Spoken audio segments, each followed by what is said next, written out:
Video घ्या कधी यांना कुणाला जाऊ फुटत नाही, ती बाहेरून आलेली आहे मला.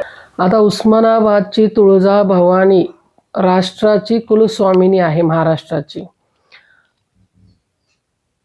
5 वर्षापूर्वीच मी तिथल्या भोप्याशी बोललो होतो हे गोष्ट, पण त्यांनी काही लक्ष दिलेलं नाही आहे. असो, मला त्याचं काहीही फरक पडत नाही.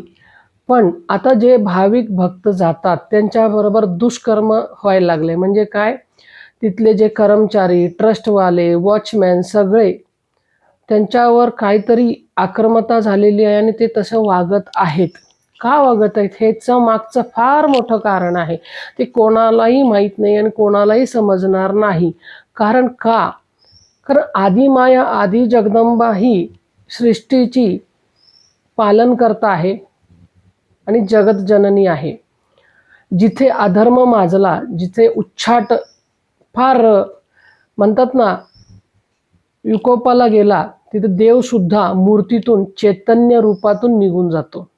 देवसुद्धा तिथे नाहीये गेल्या 5 वर्षापासून. कारण आई जगदंबाचं जे चैतन्य त्या मूर्तीतून निघून गेलेलं आहे, त्यामुळे हे सगळं घडत आहे. आणि आता तर जास्तीत जास्ती सगळीकडे ते दिसत आहे. तर ज्या मंदिरात सात्विक व्हायला हवं होतं, पण तिथं तामसिक चाललेलं आहे. शिवाजीच्या काळात जे होतं सात्विक, ते सात्विकपणा काहीच नाही आता.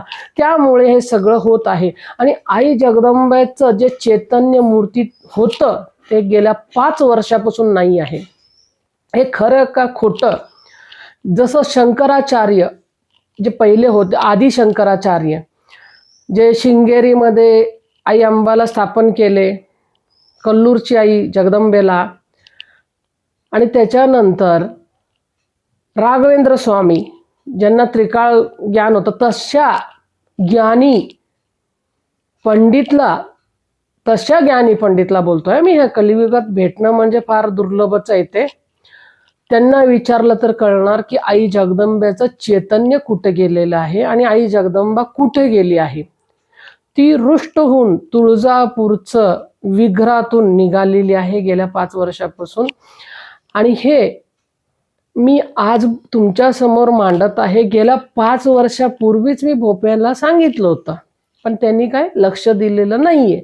पण हे ज्या वेळेला आक्रमकता एवढी वाढलेली आहे, मी बघत आहे बाईंबरोबर एकदम तिथे वर्तणूक चांगलं होत नाहीये मंदिरात. पुरुषांबरोबर पण सुद्धा होत नाहीये. लोक तिथे का जातात? आई जगदंबेचं दर्शन करायला जातात. तिथे कोणाच्या ट्रस्टवाल्यांच्या घरी जात नाही, कोणाच्या वॉचमॅनच्या घरी जात नाही, कोणत्या कर्मचारीच्या घरी जात नाही, तर आई जगदंबेच्या घरी जातात. हेच ट्रस्टवाले, वॉचमॅन, तिथले जे कर्मचारी ते विसरले आहेत आणि लोकांबरोबर एकदम गैरवागणूक करत आहेत.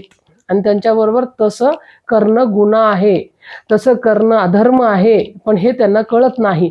पण आईचं चैतन्य तिथे बिलकुल नाही आहे, म्हणून हे सगळं घडत आहे. ह्याच्यापेक्षा जास्तीच घडणार आहे. हे तुम्ही बघा, ह्याच्या मूळ कारणापर्यंत जावा. नुसतं मंदिर आहे, आईला बघता आणि दर्शन करता येतं, पण आई कुठे गेली आहे